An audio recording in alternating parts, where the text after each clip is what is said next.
ouvir isso hino? História que fala de um Salvador. Talvez já ouviste alguém lhe falar, mas o final não souberam contar. Existia na terra um certo homem que se chamava Jesus de Nazaré. Fazia milagres acontecer,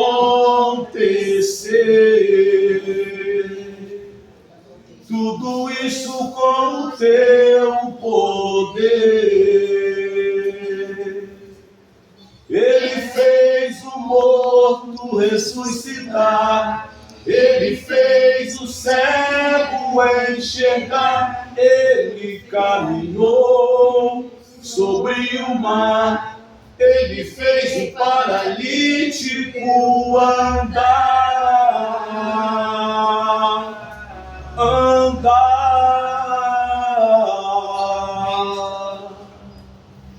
Mas ouça, amigo, o que aconteceu. Mandaram matar o rei dos judeus. Talvez por calúnia, inveja, eu não sei.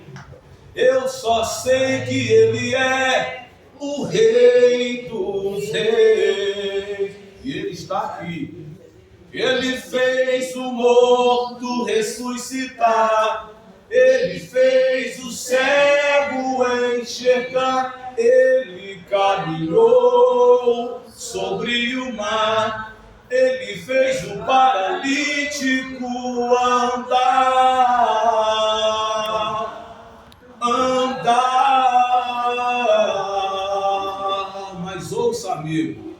Mas ouça, amigo, o que acontece, mas essa história não termina assim, pois essa história tem final feliz. Ao terceiro dia ele ressuscitou, foi ao inferno e a chave tomou. O que ele fez? Ele fez o morto ressuscitar, ele fez o cego enxergar, ele caminhou sobre o mar, ele fez o paralítico andar.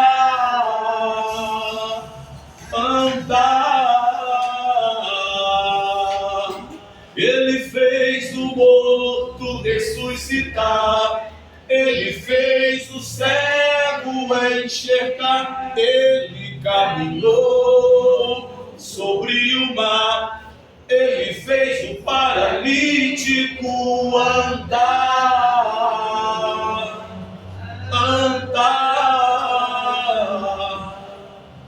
Um dia,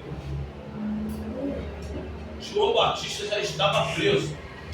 Prenderam João Batista. E João Batista, mesmo sendo precursor de Jesus, aquele que Deus enviou para preparar o caminho para a chegada do Messias, mesmo quando Jesus, aproximando-se do Rio Jordão para ser batizado, ele aponta o dedo e ele diz: eis aí o Cordeiro de Deus que tira o pecado do mundo. Mesmo assim, ele ainda tinha dúvida. Ele, quando estava preso, ele pegou um dos seus discípulos que estava o visitando e disse assim: olha, faz o seguinte, vai lá e pergunta àquele, porque Jesus já estava pregando, Jesus já estava anunciando o Evangelho. Ele disse: olha, vai lá e pergunta àquele que está lá fazendo aquelas obras, se ele é o Messias ou nós havemos de esperar outros. E ele foi. O discípulo de João foi e falou: Rabi, o meu mestre manda te perguntar, és tu o Cristo? És tu o prometido de Deus? que há de restaurar o povo de Israel.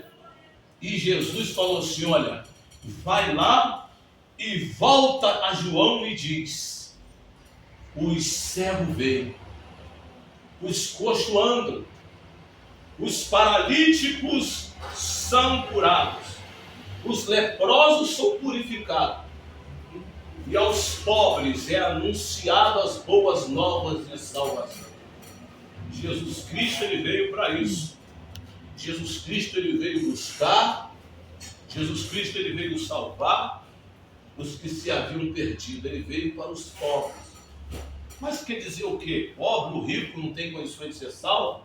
Pobre aí não é pobre de condição.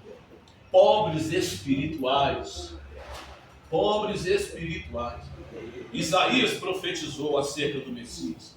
E ele disse, o Espírito do Senhor está sobre mim, para a proclamar as boas novas aos cativos, aos quebrantados, aos pobres de espírito. E eu era um desses.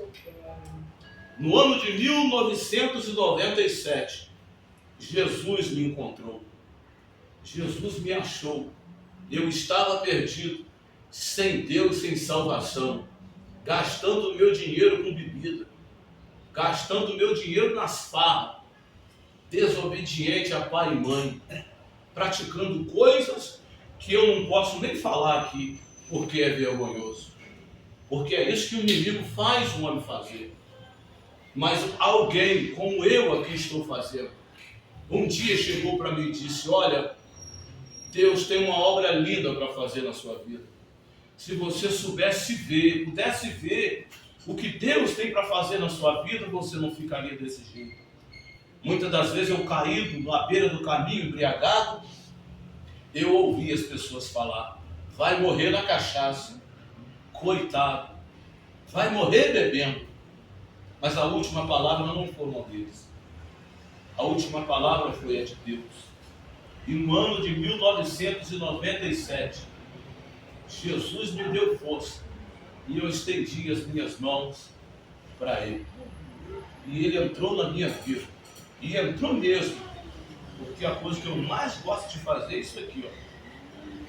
Porque eu sei que tem pessoas que dizem que é servo de Deus, mas tem vergonha até de carregar a Bíblia. Tem vergonha de dizer que é crente. Eu tenho prazer de dizer que eu sou de Deus. Eu quando eu entrei aqui, eu entrei mal. Eu caí no telhado, foi fratura exposta, cortou 2 artérias do coração. Perdi muito sangue. E os médicos que depois falaram comigo, diziam que eu agarrado na coisa da cama, gritava, eu sou de Deus. Eu sou de Deus e eu sou de Deus. Na verdade, todos nós somos de Deus. Porém, tem um cidadão que ele quer roubar alguém de Deus. Ele quer tirar as pessoas de Deus. E é Satanás. Ele fez de tudo para me tirar de Deus. Como que ele fez isso? Oferecendo para mim os prazeres, as bebidas, o sexo livre. E eu, por um tempo eu abracei isso. Mas graças a Deus que o Senhor Jesus, Ele me tirou dessa vida antes de eu perecer nessa vida. Mas quantas pessoas estão perecendo nessa vida? Quantas pessoas estão partindo desta vida, deste mundo, sem Deus e sem salvação? Eu quero dizer um negócio para vocês aqui nessa noite. Eu acredito que muitos que aqui estão já são certos. Mas também eu acredito que muitos que aqui estão ainda não tiveram um encontro com Jesus. Eu gosto muito de frisar isso. Eu gosto muito de explicar o que significa ter um encontro com Jesus, aceitar Jesus. Por quê? Porque eu tenho 52 anos, 25 anos de pastor. Eu evangelizo a cidade toda. E o que eu mais ouço as pessoas dizendo, sabe o que é? Eu tenho Jesus no meu coração desde quando eu nasci, eu não preciso aceitar. E as pessoas estão equivocadas. Ninguém nasce com Jesus no coração. Ser humano nenhum, ninguém nasce com Jesus no coração. A única pessoa nesse mundo que viveu com Jesus, não no coração, mas no ventre, foi quem? Maria. Foi a única. Porque em uma noite, o anjo Gabriel aparece a ela e diz a ela assim: feliz és tu, mulher muito agraciada. Bendita seja tu entre as mulheres. E ela disse assim: que saudação é essa? Eu nunca ouvi esse tipo de saudação. E ele disse assim: não tenhas medo, porque eu sou o mensageiro do Senhor e te trago uma boa notícia. Dentro de tal tempo, tu conceberás e darás à luz a um filho, e o nome dele será chamado Jesus. E ela disse então: mas como isso? Eu ainda sou virgem. Eu não conheci homem nenhum. E ele disse: não temas, porque descerá sobre ti o Espírito Santo, e o Altíssimo te envolverá. E aí eu pergunto para as irmãs: qual aqui das irmãs não queria ser Maria? Qual das irmãs não queria ser Maria? Emprestar o ventre a Deus para gerar o seu próprio filho. Maria foi uma bem-aventurada. Eu acho que Maria foi a mulher mais feliz do mundo, né? E também a que sofreu mais, porque ela viu o seu filho ser crucificado, pregado, ser transpassado por nossa causa. Mas o Espírito Santo de Deus gerou Jesus no ventre de Maria. E quando eu digo, alguém quer aceitar Jesus, e alguém me diz: eu já nasci com Jesus no coração. É errado. Ninguém nasce com Jesus no coração. E ninguém nasce com fé. Eu tenho fé desde quando eu nasci. Não. A fé, ela não nasce no ser humano. A fé, ela é gerada. A Bíblia diz isso. Efésios capítulo 6, versículo 7. A fé vem pelo ouvir e ouvir a palavra de Deus. O que é aceitar Jesus? Aceitar Jesus é a chamada profissão de fé. É o chamado pacto com Deus. Eu já fui macumba. Durante o tempo que eu vivi lá fora, eu ia na macumba não por ser macumbeiro, eu ia por farra, para terminar a noite. E eu sei que na macumba as pessoas que fazem pacto, elas recebem a entidade. Algumas ficam presas em quartos escuros algum tempo, toma chá disso, chá daquilo, e elas recebem mesmo entidade que ela faz pacto. E quem faz pacto com Deus por meio de Jesus Cristo, recebe o Espírito Santo de Deus na vida. O que é aceitar Jesus? Está escrito isso na Bíblia? Está. Romanos capítulo 10, versículo 9 e 10. Está escrito assim. Pode conferir em casa depois. A saber, se com a tua boca confessares a Jesus como Senhor, e em teu coração crer que Ele ressurgiu dentre os mortos, você vai ser salvo. Pois com o coração se crê para a justiça, mas com a boca deve-se fazer confissão para a salvação. Isso é a chamada profissão de fé. É o ser humano diante de Deus e dos homens, que seja no hospital, que seja na casa ou na igreja. Senhor Jesus, a partir de hoje, eu aceito o Senhor na minha vida como meu Salvador, como meu Redentor e como Senhor da minha vida. Se eu aceito Jesus como Senhor da minha vida, isso quer dizer que, a partir desse momento, eu não vou fazer mais o que eu quero da minha vida. Se eu aceito Jesus como Senhor da minha vida, a partir deste momento eu estou dizendo para Deus: eu vou viver para o Senhor e não para mim. Porque hoje, a maioria das pessoas vive para si mesmo. Eu faço tudo pensando em mim, eu me embelezo pensando em mim, eu cuido do meu corpo para aparecer bem na foto para as pessoas verem. Eu trabalho para me ganhar dinheiro, para me gastar comigo, mas eu não penso em viver para Deus. Aceitar Jesus significa você sumir do cenário e aparecer Jesus. Aceitar Jesus significa você olhar para onde Ele se agrada, andar em lugares que Ele se agrada, olhar, assistir, acessar coisas que agradam a Ele. Nós temos aí a internet. A internet é um mar. Tem muita coisa. A internet tem coisa boa e tem coisa ruim. Mas se eu tenho Jesus como Senhor da minha vida, eu vou acessar as coisas boas lá na internet. Se eu tenho Jesus na minha vida como Senhor, eu vou fazer aquilo que o Senhor me ordena fazer. O que Jesus quer que eu faça? Quando eu aceito Jesus como Senhor da minha vida, quem é que vem morar em mim? O Espírito de Deus, que é a terceira pessoa da Santíssima Trindade, que também é Deus. Agora eu vou perguntar para os irmãos. O Espírito Santo, ele fica dentro de nós fazendo o quê? Brincando? Não. O Espírito Santo, ele fica dentro de nós trabalhando. O trabalho do Espírito Santo de Deus na nossa vida, sabe o que é? Gerar as qualidades de Deus, os traços de Deus, as características de Cristo. Pensa comigo.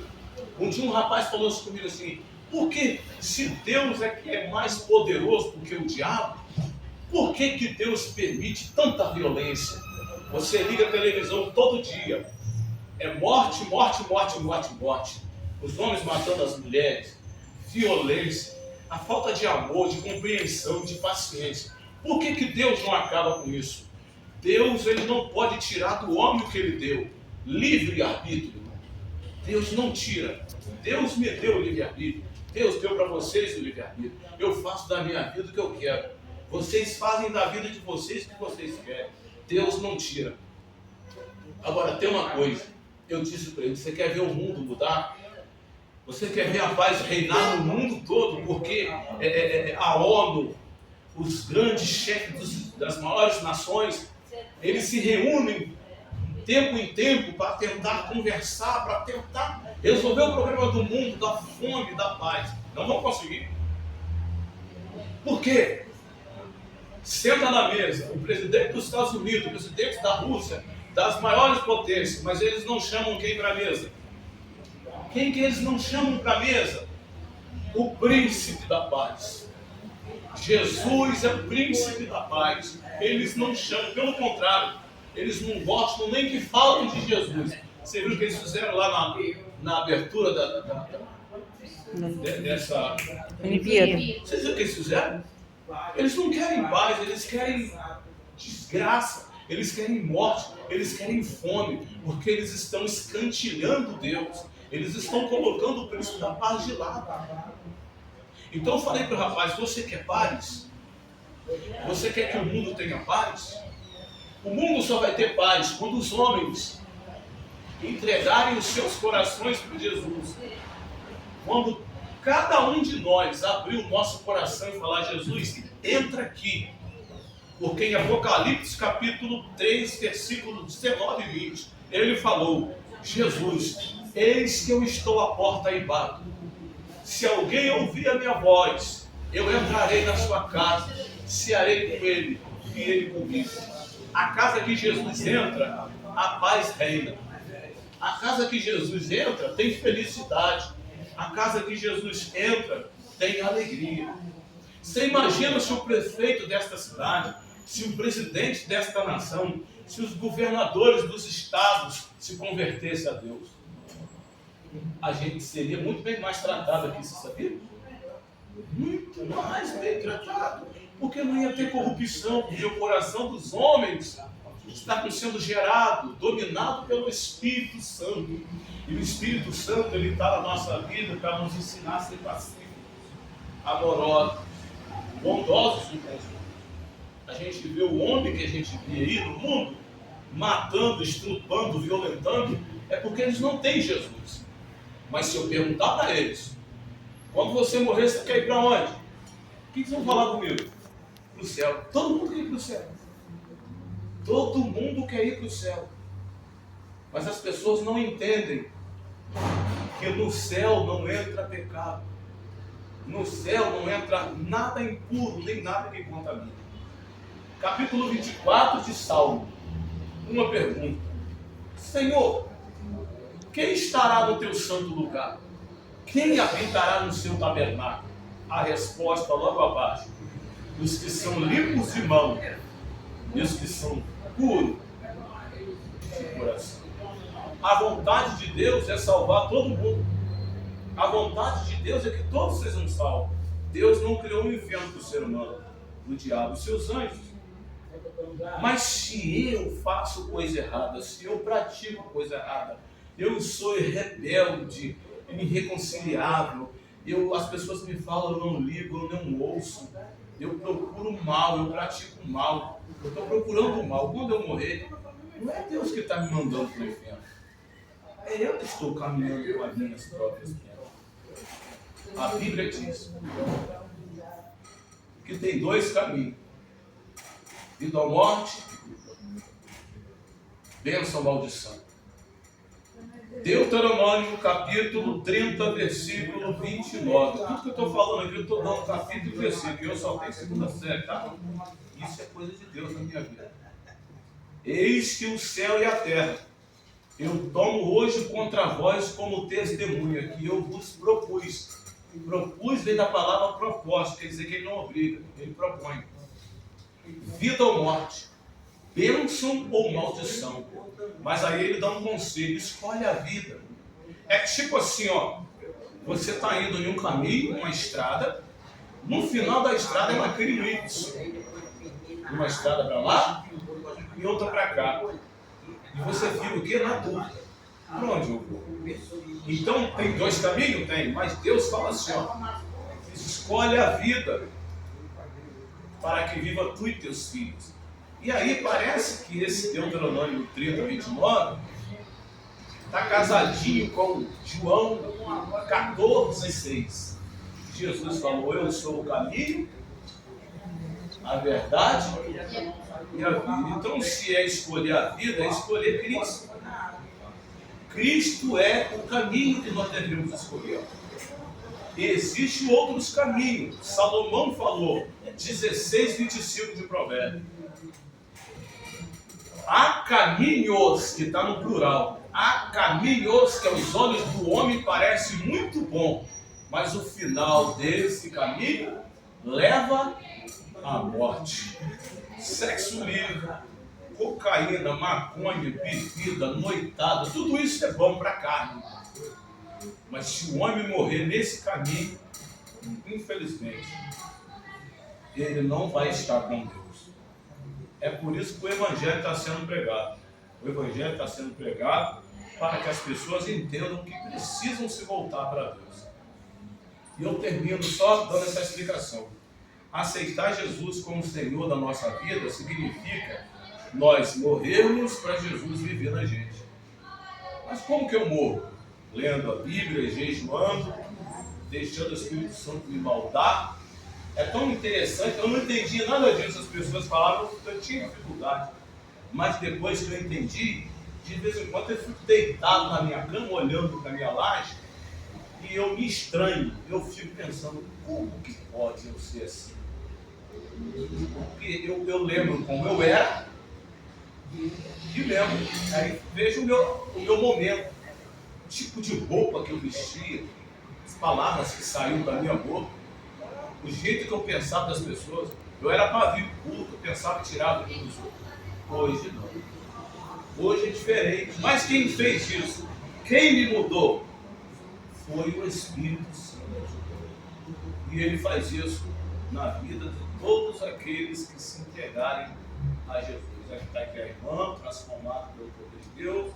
Essa que é a minha esposa. Eu tenho 3 filhos. E Sara, Abraão e Isabela. E tem ela que é a Isabela. Eu sou pastor de igreja e eu só tenho segunda série. Eu que era da turma da pedra, onde Deus botou eu? Para aquela turminha que fica bebendo dia e noite, aonde eu estou? Pegando o Evangelho, tenho igreja, tem uns irmãos que estão orando lá, e nós estamos aqui. Então vamos lá. Eu quero fazer a pergunta. E essa pergunta é imprescindível. Por quê? Porque eu estou aqui hoje, não sei se vou estar amanhã, vocês também não. A Bíblia diz que a nossa vida, ela é como uma nuvem. Está vendo aquela nuvem ali? Está ali agora. Daqui a pouco, quando você se distrair, você olha ali, ela não está ali mais. Assim é a nossa vida. Não tem aquela história? Sabe quem morreu? Fulano, não acredito. Eu estava ali agora com ele. Eu estava ali na padaria com ela. É assim a vida. E a gente fica igual um bobinho, faz plano. Ah, que eu vou fazer isso. E que eu vou fazer aquilo. E que eu vou guardar dinheiro para isso. Não é pecado não, tá? Não é pecado fazer plano, juntar dinheiro, pagar INSS. Porém, o maior e melhor plano é entregar a vida para Jesus, porque tanto vivendo aqui como partindo, estamos garantidos, né? Então eu preciso fazer essa pergunta. Tem alguém aqui que não aceitou Jesus ainda e quer fazer uma aliança com Deus, saindo desse hospital em nome de Jesus, procurar uma igreja próxima da sua casa e virar a página da sua vida, ter uma nova vida com Cristo? Tem alguém? Se tiver, faz assim com a mão e eu vou orar por você. A senhora já serve de Deus? A irmã também? Você também? Desviado. Olha, estou falando para quem conhece então, né? Deus. Mas volta. Volta. Sabe por quê? Deus precisa de você. Assim que está fazendo comigo, com ela. Assim que você também. Quantas pessoas estão conhecendo? Olha, Deus me trouxe aqui para viver. Às vezes a gente reclama da vida. Ah, eu não tenho carne para comer hoje. A gente tem que sair. E embaixo dos viadutos tem tanta gente doente, com fome. Nós precisamos fazer essa obra. E você tem esse chamado. Volta, você já é batizado? Chegou batizado? Sim. Qual igreja que você é? Então, eu era da presbiteriana. Não sei se você conhece, Apóstolo Renan. Depois nós saímos dessa igreja e fomos pro pastor André. Aí ficamos um tempo lá, eu e meu esposo. Depois a gente saímos.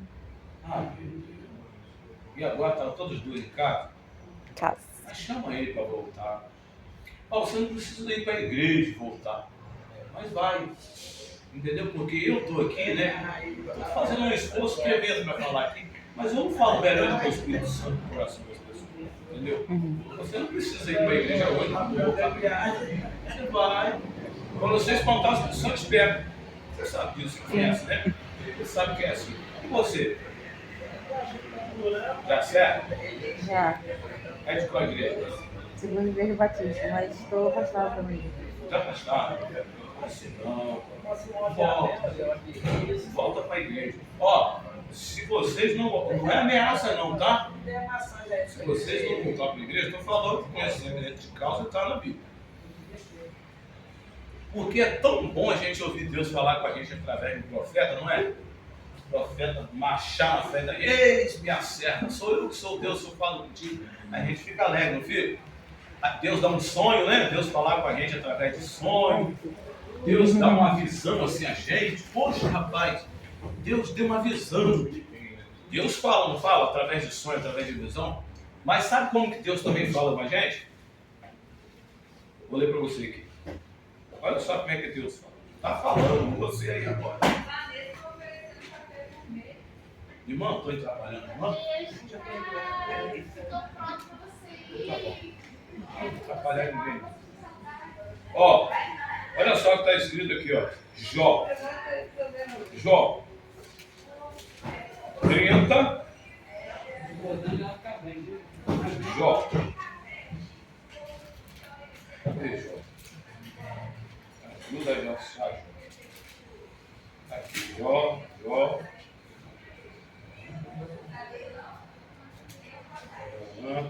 33. Ó, Jó 33, versículo 14, olha. Deus fala de um modo, conta comigo. Sim, de dois modos. Está escrito assim mesmo. Mas os homens não atentam para isso. Deus está falando. Vamos lá. Como que Deus fala? Quando adormece na cama, sonho. Então lhes abre o ouvido e lhes sela a sua instrução, para apartar o homem do seu desígnio, porque o desígnio do homem sem Jesus é perecer no inferno, e livrá-lo da soberba, 18, para guardar sua alma da cova, que é Hades, inferno, e a sua vida de passar pela espada, que é a morte.